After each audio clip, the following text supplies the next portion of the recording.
Hi everyone, thanks for tuning into my channel, Huub Hildenbrand Guitar Academia. Today we will have an ear training lesson and it's about unlocking harmonic structures. So what we want to do actually in this lesson, we want to this is a kind of approach, an exercise I made for myself actually some time ago, and this is about like playing playing a voicing on the guitar, either a 3-note or a 4-note voicing, and like in a harmonic way. So we just let's take one now. Just start already, and we play that voicing, and we really want to go into that sound. Yeah. So and to unlock the different notes in the chord. So one thing is of course just to get this. I mean, one task about like ear training with chords is to understand the whole color, yeah, and to understand what that is. In this case, we would say it's like a G minor chord with a flat 6, for example, or we can say like it's an E flat major chord, major 7th chord with a G in the bass, for example. So it also depends, of course, on the context, what the context around the chords will be. So yeah, but to hear one sound and to say, okay, it's minor 7, okay, it's major 7, it's an added 9th, and so on. That's one thing, and the other thing is to really go inside the chord, to really have this sound heard all the time, and you really go into that and listen for all the notes, so that you actually find out about how is the voicing and how the notes are stacked up, and you listen for the different functions. So you listen, this is a minor third, it sounds a bit like, it sounds like that, it has that kind of a quality. So to really go inside the voicing, yeah, to really unlock it. And this is of course something which is necessary if you if you want to hear chords and different voicings, to really zoom in and try to and get to know what's happening there, not just the overall sound. Yeah, so it can be really necessary. Also when you're busy with voicings on the guitar, I mean that's the main thing here on Guitar Academia. When you are working on chord melody or on like comping for something or for somebody, you're dealing with making always decisions about what voicings you use, and one thing is of course the overall sound, but the other thing is the awareness about all these different pitches and what goes on in this chord, in the voicing. So what is happening there? And very often actually when I did this exercise, I found out certain things about this about the voicing. For example, maybe let's talk about that later, because it's really connected with a different parts of the exercise. But of course, if you zoom in, if you put your whole awareness to different things in the chord, to certain intervals and notes, you will be more aware, and you will be more like recognize things which you might not have recognized before. So this is also like the whole thing of exploration and development in this path of musical like learning. So I think that's a really, really good and really great exercise actually here. It's just that we have a sort of like two versions of that exercise. We will first go now through the long version, and later on we have a little shortcut also. And with this long version, what we are talking about now, it's actually, it takes a lot of concentration, awareness, and focus, to one voicing, which is a little bit also, yeah, can be a little bit tiring in a sense. So I would really recommend this first long version to just take one voicing and do like the whole procedure with that voicing, and then that's it. So to do that for approximately 5 minutes, yeah, and that's it. Then you got this. You in a sense you got more aware of in generally of unlocking chords. If you hear something, you generally have maybe the tendency to listen more deeply into the sound. So that's the exercise for actually to go more to be more aware of what is actually happening in a certain harmonic structure, to zoom in and to this exercise is a bit also like warming up, warming up this focus, this kind of an awareness, to shift it really to that unlocking thing, and then it will become the next maybe the next day also, and the day you practice that, it becomes like a part of your awareness and your system, yeah. And then next day you do another voicing, and yeah, so you go on. Of course, you can just also take more voicings and do this like in a shortcut way, and that's what we talk about at the end of the lesson. And by the way, everything what I'm telling you here in the lesson you also find in the PDF. Just go to the description below, and there's a link to the PDF, which, yeah, when you download that, you have that all as a reference. And I often use also these because mainly I made these sheets here, these PDFs actually for myself, and the idea was to really get a good, for example, good exercise for something, and then I put it in front of me, and I'm working on that and really focus on that while I have the written form in front of me, so I can also make some notes and change some little things to change the exercise a bit. And I in a way it's for me it feels really good to have a kind of a reference, like the exercise in a written form in front of me, just to go through that and concentrate more on the what I actually have to do, but also don't forget maybe important things or important aspects of the practice. So yeah, so I would really recommend, just in general, also to download these PDFs, and of course you also support this channel by doing that. So it would be a great thing. Thanks. All right. So let's do this exercise. Let's go through that long talk again, and let's get started. Yeah, there are some little aspects on the top of the page, like that you should listen relaxed and easily, and so on. Now, we start by just picking any 3-note or 4-note structure. Of course, you can also apply that to just intervals. You can just play 2 notes in a harmonic way, but also you can play 5 notes, and it depends on your ability and what you wanna train. But usually it's about 3 and 4 note structures. These are the structures, the voicings we use mostly on the guitar. And for me, especially 3-note structures are very important in my music. I consider them as the most, like the strongest, the most basic framework kind of structures, which are really best suited for playing on the guitar.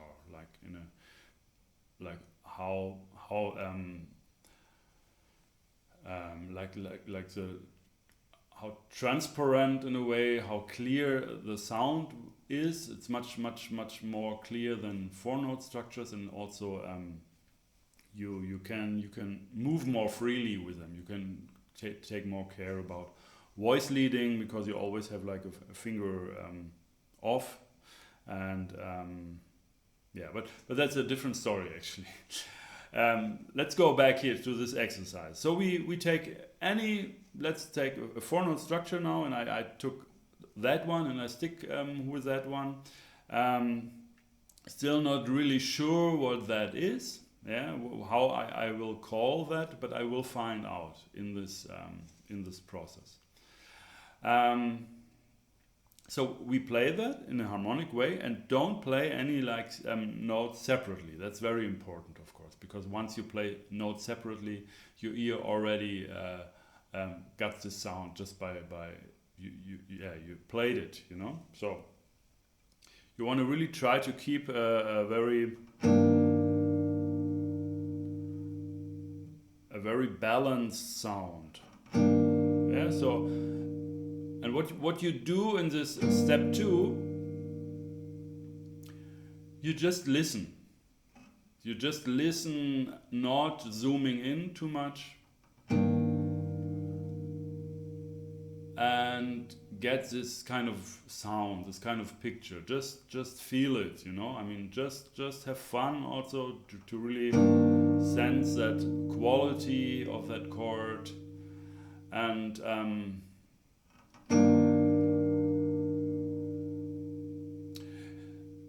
step 2 is actually also kind of a little bit together with step 3, in the sense that you to strive for a really balanced sound, you have to be a little bit aware of all these individual notes, so that you make sure that not one note is sticking out too much, or that one is completely hidden, you know, because of the technique. Maybe you strike it very soft, or yeah, and then you so you while listening to the basic sound, you also want to make sure that all the notes are sounding. So you also have to zoom in to some degree, but not like to really clearly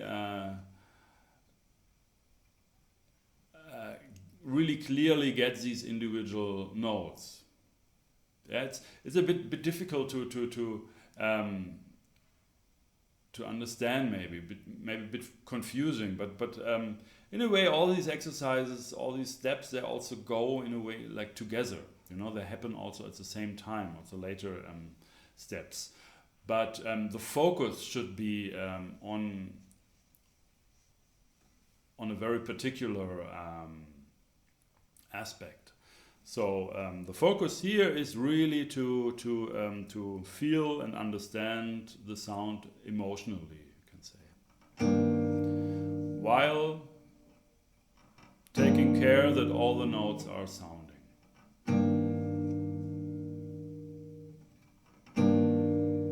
Yeah, so you can listen a little bit for these individual pitches here, and then listen for the basic overall sound.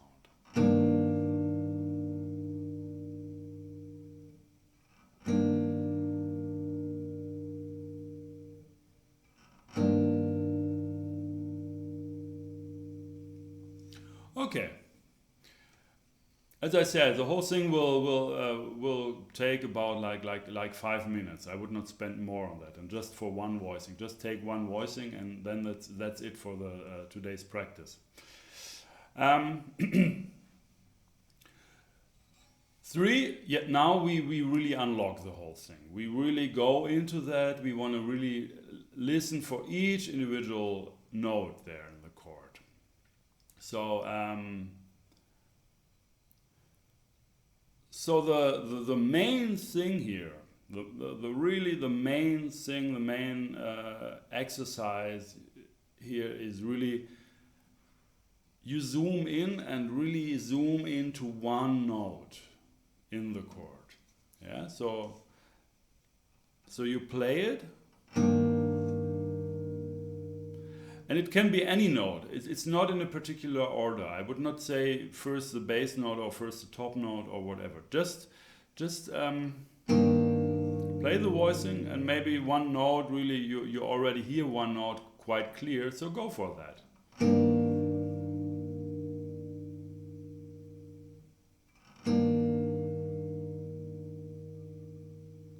Yeah, when you really when you are really there, when your ear is really on that note, really is zooming in, and the whole voicing looks or sounds then very very different in a way, because you're just on one pitch. Yeah, you're just zooming in on that one note. So the whole by having that awareness on that one note, the whole chord gets a completely different feel. Yeah, so really be on that one note, and when you do that, this note really sticks out, and that's the exercise. That's the main thing here, actually, to really hear. No, and then you sing it. You really sing that note. And when you did some relative pitch, some ear training, you also know what note that is in the chord. So you don't have to check it. I mean, you can, of course, no, to just play it because you already sang it. So you will not how do you say, help you too much with the other notes then, because because you already sang it and you just check it, and but don't play the other notes in like a single notes. Huh? Just go back to the voicing then, and you found out about one note. Okay. Or there are also some different aspects which you can focus on, that you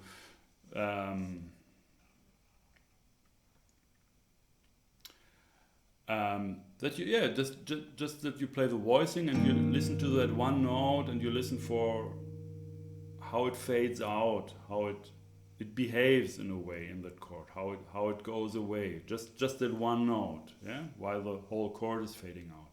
Maybe it fades out earlier than other notes, but this kind of a fade out, just keep your attention on that note while it's fading out, and also listen for the function. The function will tell you actually what chord that is, because every note in a chord will tell you what is the root.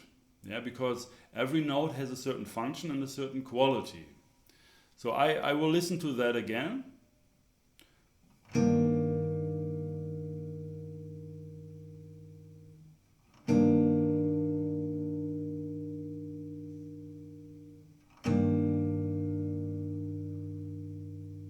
Okay, I hear that as La, as a minor C, which wants to go to the fifth, back to the root. That's how I hear it. Yeah, I hear it as a root, as a minor chord. For me, it's like a minor chord. It's a G minor chord, because I mean I'm telling you all these things now and sing all these things. That's not something you have to do or you should do. It's just that by listening to one note very very deeply and very closely, you get this note's quality, and the quality is actually the function. So it's a kind of like it's a sad kind of quality, and the whole thing, of course, has maybe more a minor quality. Of course, it can really also depend on, maybe you hear it different. It's possible with this chord, and also about like context. Context can change the quality, of course. So voicing by itself mostly has a kind of a quality, has a you can say like a kind of a natural tendency to make one of the notes kind of a root, but then the context of a chord, what happens before and after, can really change that. Yeah. For example, you can like suddenly have like enharmonic spellings. You hear it as a whatever, as a minor chord, but then you suddenly see, oh, that's in this case it's like a dominant chord. But yeah, and so on. I mean, it just can change. Yeah. So the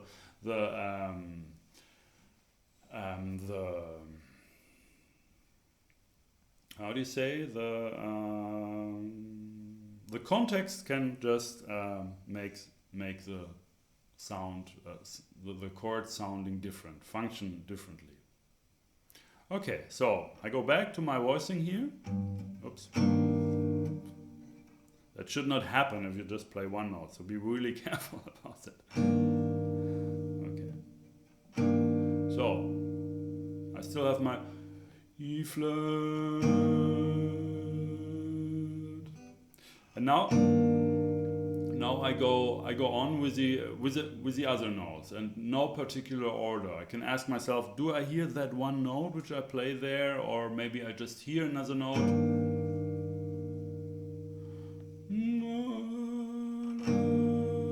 It might be B flat. Yeah, and then I play it just to check it, and then okay, I have it. And really take your time, yeah? It's not about speed here. It's not like, wow, very quick through the voice. No, really take your time and settle down and zoom into this structure, and this beautiful structure, yeah? Yeah, and then, of course, the melody note. La. Yeah, it's very, very obvious. Now I miss the bass still. I don't have the bass. I didn't sing the low note, so I have to listen to that again.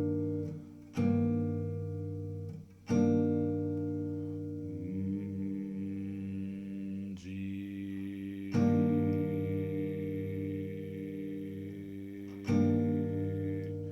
Okay, so that's number 3, part 3 of the exercise. You zoom in, and really hear each note individually while playing the whole harmonic, the complete harmonic structure.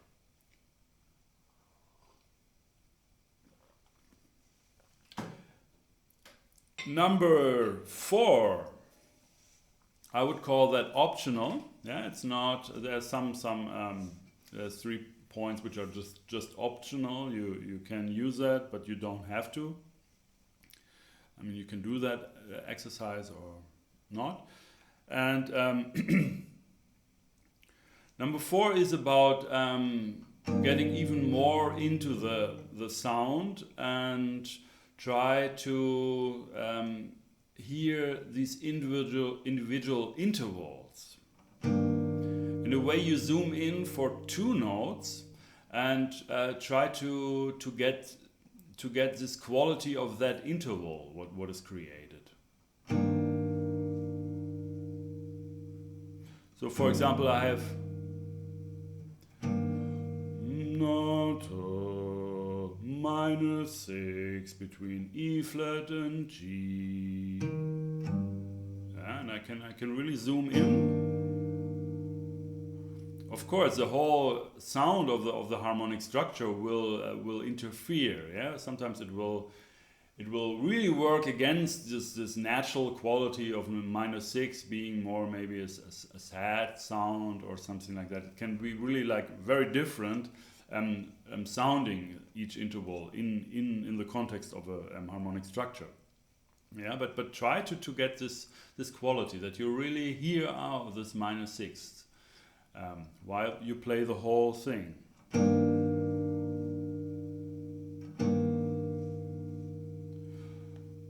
Perfect fifths, B flat, E flat. Yeah, that you have in this chord, and you can really zoom in to hear that.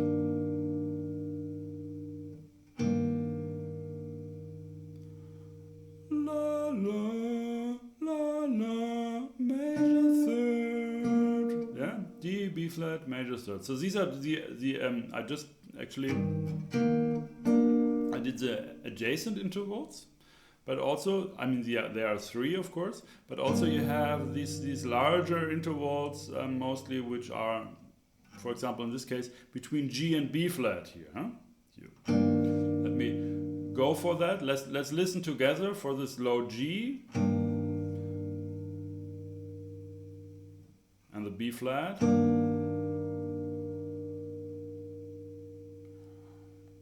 G, B flat, G, B flat, minor third, La, La, minor third. Yeah? So, B flat, G. At minor quality, yeah? You also sometimes maybe, if you detected this in an interval, you can also play it again and listen for just this interval and then play the whole chord again and listen again how it feels in the chord. And always it's always about zooming in, yeah, to really concentrate and zoom in into the structure and hear now two notes instead of just one. Yeah, it can be quite challenging also, this number 4, and it's, as I said, it's optional, but it's if you're really focused, if you concentration is there, your awareness is there, and you're fun with this exercise, then it's cool to do that. Okay, next would be La, Do, major third, major 7, third, major 7, D, E flat. And to really hear that, it's quite obvious actually in this chord, I think.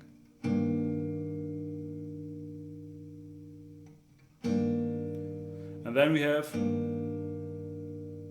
and it's one thing to just hear these individual pitches, yeah, to just hear G and the other D. Yeah, these are two pitches, but really try to get this interval, to really hear that interval. Yeah, in this case it's a perfect fifth plus an octave, and you sing this interval, of course, as you bring them back to the octave range. So do not really think of that as a perfect fifth plus an octave. I mean, think of that as a perfect fifth plus an octave, and not like a perfect 12 or something like that. So hear it, listen to that. That's also an important thing here, the interval between the bass and the top note, or between mostly the melody and the lows, the bass note.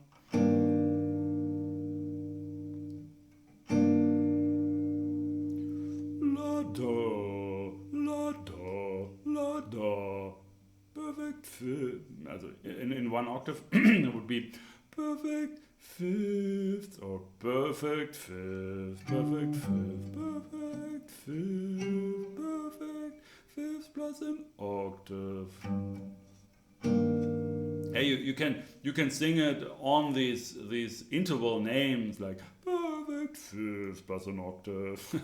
You can do that. It's actually quite good to do that, because you also while singing it, you name this also. You give that a name. So this is also, you label it while singing, while hearing that. So this is also, can also be good thing to better store what you do in your brain, but you don't have to. I'm doing that also because that you know what I'm doing here, so that that you understand what's happening. All right. Of course, with 4-note structures, as I said, you have 6 different intervals, 6 possible intervals in that 4-note structure between all these different 4 notes. And when you take a 3-note structure, you just have 3 different intervals. Yeah, and you can apply the same exercise exactly as we doing that here. And now you can apply that for 3 note structures. Okay, sing the notes in the voicing up and down mentally. Yeah, so that's the first step. That's 5A. A, while playing the full voicing, or B, just trying to get this from memory. So we can play it and we can listen to that.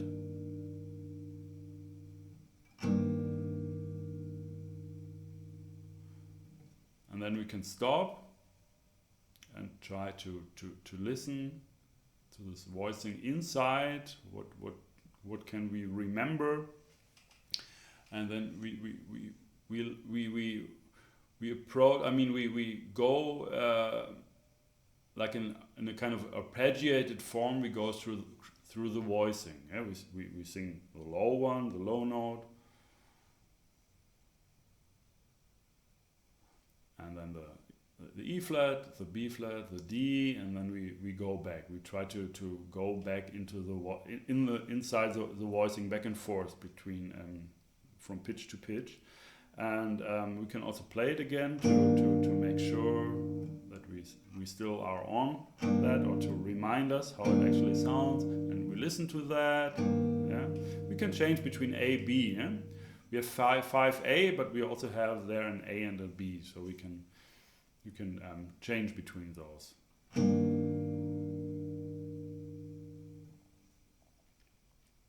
So first we do that mentally, and we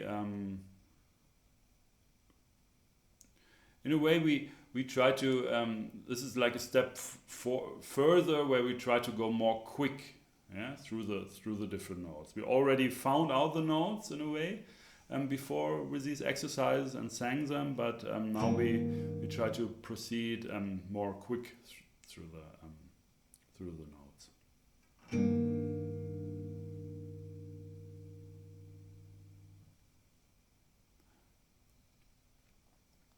And then we sing, when we have it, we go to 5B and practice singing up and down through the tones of the voicing quickly.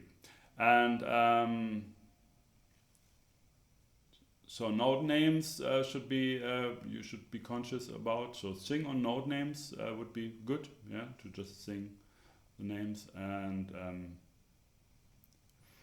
so we listen to that again. G, E flat, B flat, D. Sorry. D, B flat, E flat, G. La, na, I, ba, di, da, pa. Na, I, ba, di, ba, da. So we go through this sound. Of course, when it's more quicker, maybe you don't concentrate too much on the note names, but still like G, E flat, B flat, D, B flat, E flat, G. And of course, it's not only about speed. You know, it's not about that you have to be really quick and then you're satisfied. Is of course you have to also have a certain kind of accuracy there. Yeah. So think more to really also, I mean, be in control of the intonation. Yeah. So that you in a way like not go off, you know, like and somehow you have to make sure that you really sing the right notes. So if you want to be able to do that, if you want to really sing the right notes, sometimes, of course, then if that's challenging, if that's difficult, then don't think too much about speed, but try to push this kind of like these limits, these borders, that you go for accuracy. That's really thoroughly what you do, really in control, but push it a little bit to go maybe a bit quicker than you in a way want, because sometimes we want to control things very much and we don't let go, and sometimes we are already at a certain place, but we don't we hold us back because we think, no, we are not yet there, we are not yet ready, you know. So push that and try and see what happens, and then yeah, judge for yourself whether maybe it's better to slow down again, or whether actually this quicker tempo is also possible to do. And the idea is 5B, you see, think of it as a melody. Yeah, that's it's not like G, E flat, B flat, D, perfect fifth, minor third, flat six, G in the chord. Yeah, but it's also like da na hi ba di da po la na hi da di da da da hi na hi da di da. Yeah, it's a melody, and you should think like that, and that also helps. Ba na hi da di di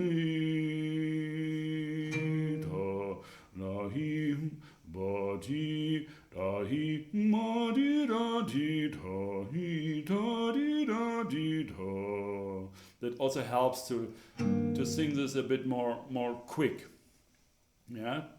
Because you sing that as a melody, you try to understand it more the overall thing, and not like from pitch. You don't go from pitch to pitch and think, I'm singing now an arpeggio, but note by note or something like that. It's really like a melody. Think of that as a melody, and it doesn't matter how strange how this note combination is, how far the notes are apart. When we had like atonal solfege ear training at the Berklee College of Music in Boston, we really sang these melodies of like atonal, like music composers like Anton Webern, for example. He wrote actually like really nice, very songs which really are very, very difficult, like rhythmically, but also like melodically, to really sing these wide leaps of intervals. I mean, like a minor ninth plus an octave, or to like A flat G, no, A flat G.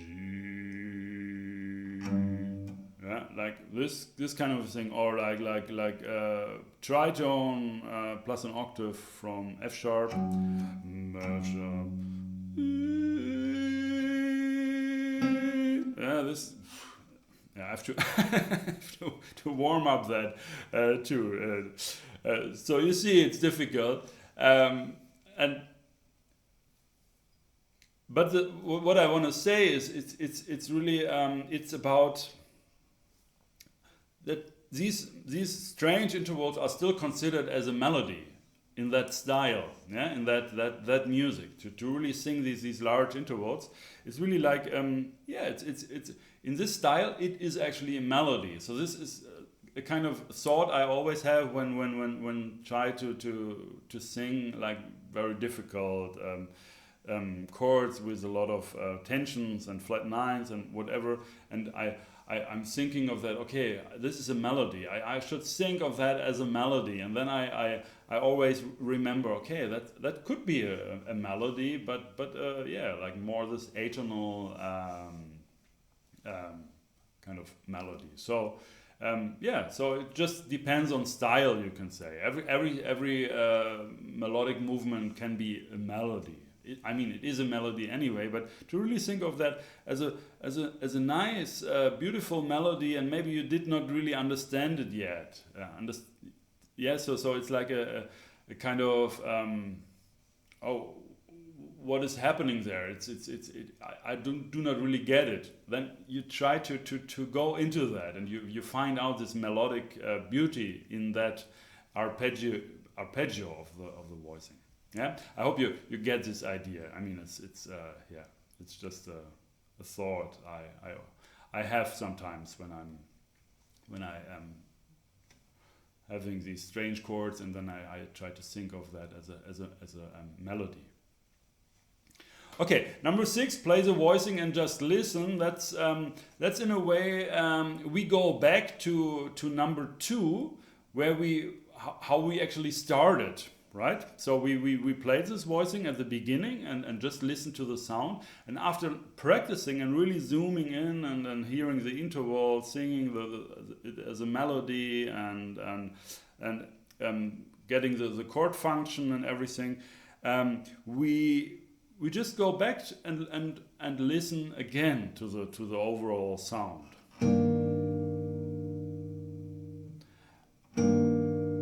And I'm sure that when you do that with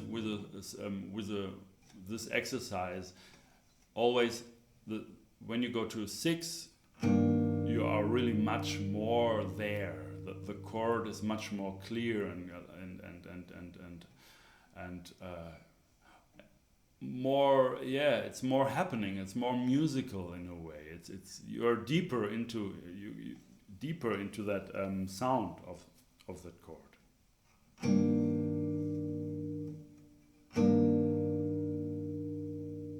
Yeah, and it's much easier, of course, to just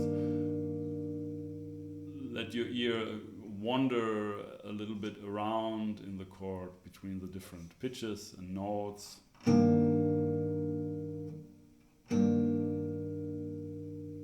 And really have fun, you know. I mean, really, it should make. I mean, you should enjoy that, you know. It's music. You don't have to do that, you know. I mean, why doing that?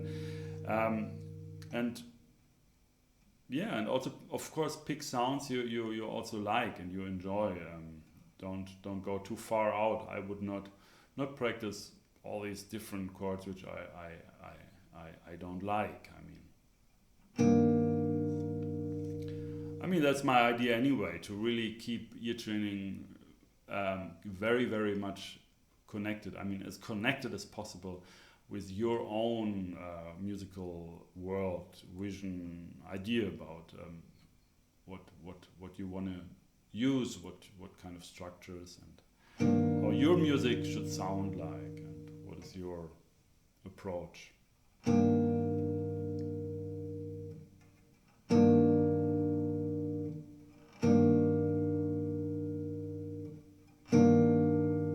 Actually, you know, I could just play this voicing now for maybe 5 minutes and just listen to that. It's beautiful.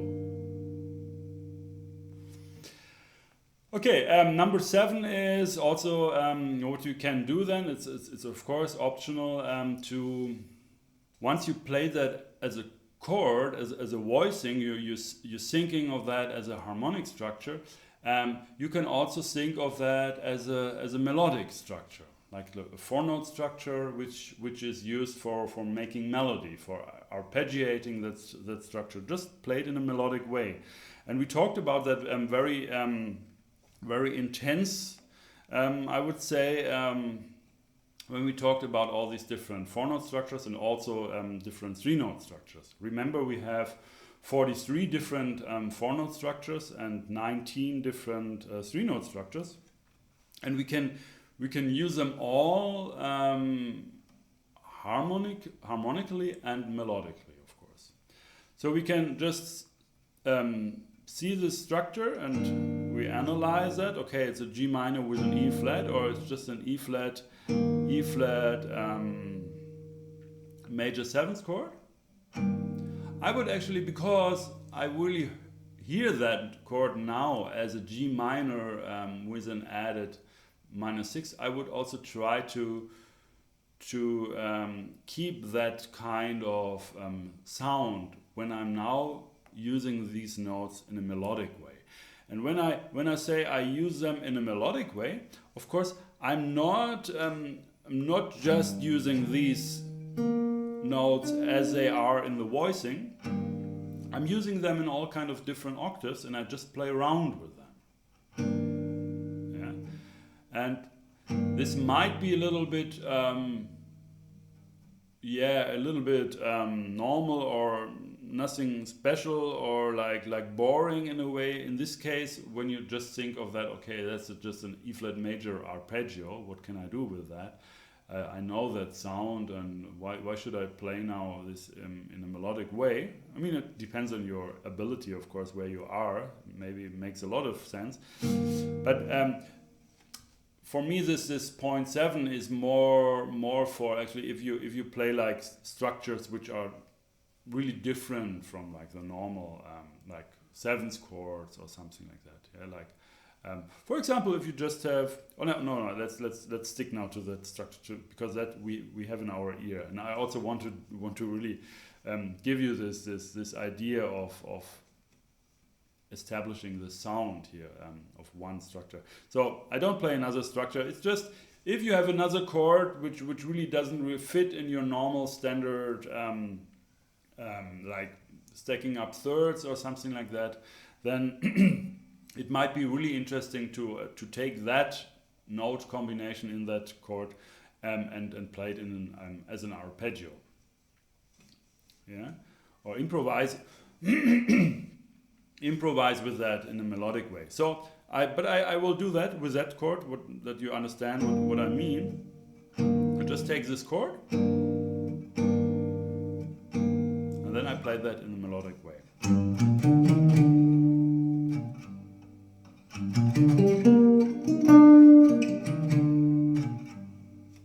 And I can also play it again.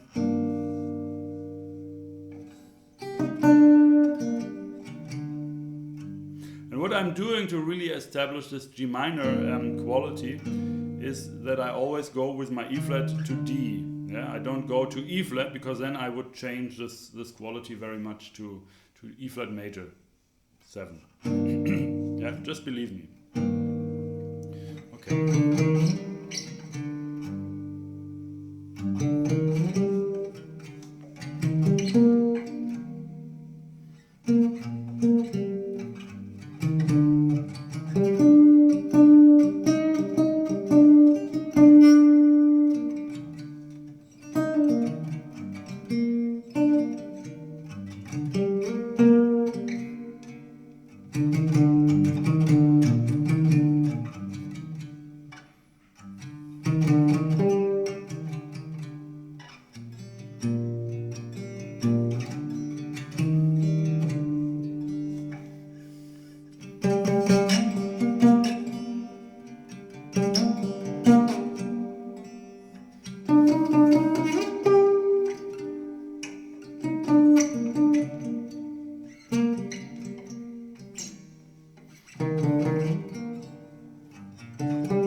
Yeah, so I can just be play around with these notes and play maybe also other triads, which I find in that structure. Or I can also play maybe some inversions of that chord, like that one.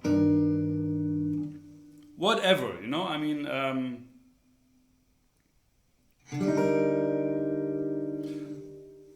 Just improvise with that and try to really be creative and explore. That's more about exploration and try also when I did that now to really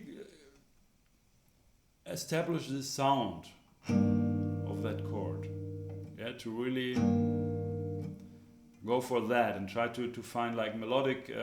You invent. I mean, you just be creative and explore, but kind of have that kind of atmosphere in your ear, yeah, to play these arpeggiated forms in a kind of connected way to that sound, to that root also. It's a G minor sound. But it's also optional, you know, it's all optional. Everything is optional. So you can, yeah, whatever. I think you got this idea, huh? You play a chord, you listen for the overall sound, and then you zoom in into the single pitches, and then you optional, it's you zoom in and try to hear these individual intervals in that structure, and then you try to go more quick through the structure, first mentally, then you actually sing it, and you try to sing it from bottom up to and back, like as a thinking this as a melody. Then you play the whole chord again and listen for the overall sound to also compare maybe with the first impression you had, and maybe listen for what changed now in your awareness. And then you also can just improvise a bit with these notes in many different ways, but try to keep this original basic overall sound there. Okay, and then you also have this shortcut which you can use to actually like a very short version of this exercise, where you are able to of course to go through much more different kinds of voicings, and of course not that deeply, but the challenge to go into these voicings to the individual pitches is still there. So it's a very good shortcut. It makes a lot of sense to do that. And so you just take a chord, you play it, and while listening to this whole sound, to the whole voicing, you learn to sing up and down this voicing. So you listen to that. Na ti la i da i pa la i ma i a di da. Yeah, and you unlock that. Yeah, that's the idea of unlocking. You play a voicing. Let's play another one maybe.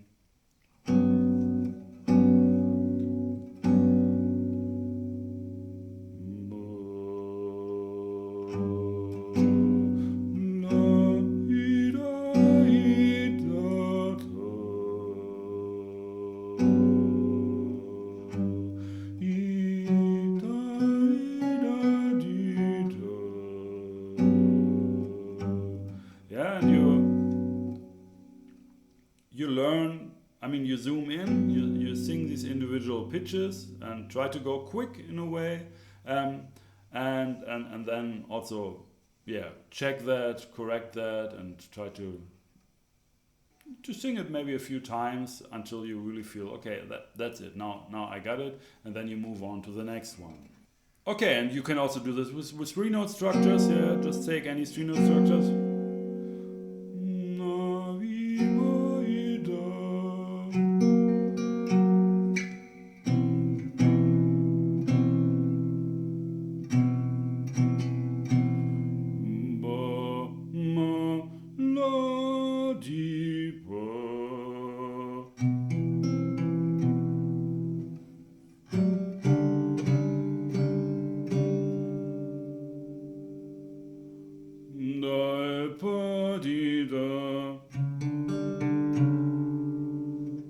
Yeah, like any I mean, with these 3-note structures I would really go nuts in a way, to really just do also very strange ones, and wide intervals, and all kinds of different like challenging structures. Of course it depends on your where you are at. So maybe you're just beginning to get your ears get used to this kind of experience, and then of course it you can just start with intervals. You can just start playing 2 notes and listening for both of the notes in like separately, really zoom in, and then sing these 2 notes alternating, or just sing them out from bottom to top or whatever.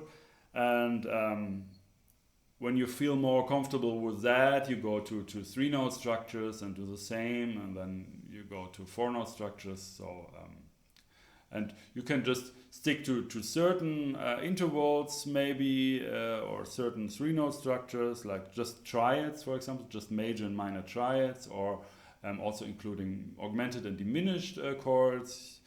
And I mean, you can just I mean, what I mean, you can, in a way, you can no, you can. There are just these exercises and these different points, and I think you really understand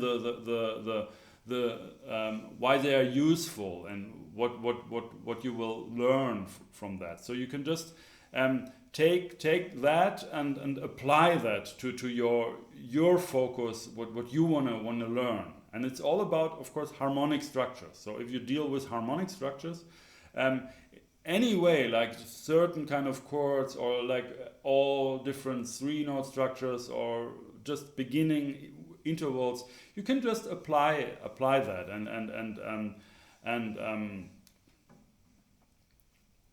yeah. So I think you have all these building blocks, so to speak, for this unlocking technique here on this page. I think basically it's just play a chord, listen to the notes individual, and be able to sing them, also to check that you hear it right. So that's actually the whole exercise. And here it's more evolved in a way that you really ask yourself, am I able to separate these two pitches and really hear that interval in that 4-note structure, or this interval between these two notes, and so to really focus and challenge yourself with that exercise. So that's the idea with doing this kind of a long version here, also with 5 minutes. So yeah. So, but basically, it's just actually a simple thing in a way. Just take this shortcut and do it. You know, like do it for. I would just do it actually really like in total for just 5 minutes a day. This would be like already a lot, I think, to really do that every day. Have a kind in your routine or something like that. Just to always refresh that and always build. Warm up this kind of awareness to zoom in into something, into a sound you hear or something like that. Yeah, to just refresh this kind of way of thinking. All right, I hope this is helpful for you. Of course, that it really helps you with your own stuff, with your own music. And yeah, that's it. So if you like these lessons here on Guitar Academia, please don't forget to subscribe and click the bell button. Then you get notifications when a new video will be released, which is the case every week. Also, down in the description you find a link to my website, hupillenbrand.com, to the Guitar Academia page, where there's a button where you can donate to support this channel. Would be really cool. I would really appreciate that you get more involved in the whole thing, and it really works and will go on, because there are still a lot of more topics to cover here. I want to share with you these many topics I still have, that all the material I have, that you also have it. In a way, that's a kind of quest here. Anyway, so I hope you have fun. Stay tuned. Thanks for watching. My name is Hupil.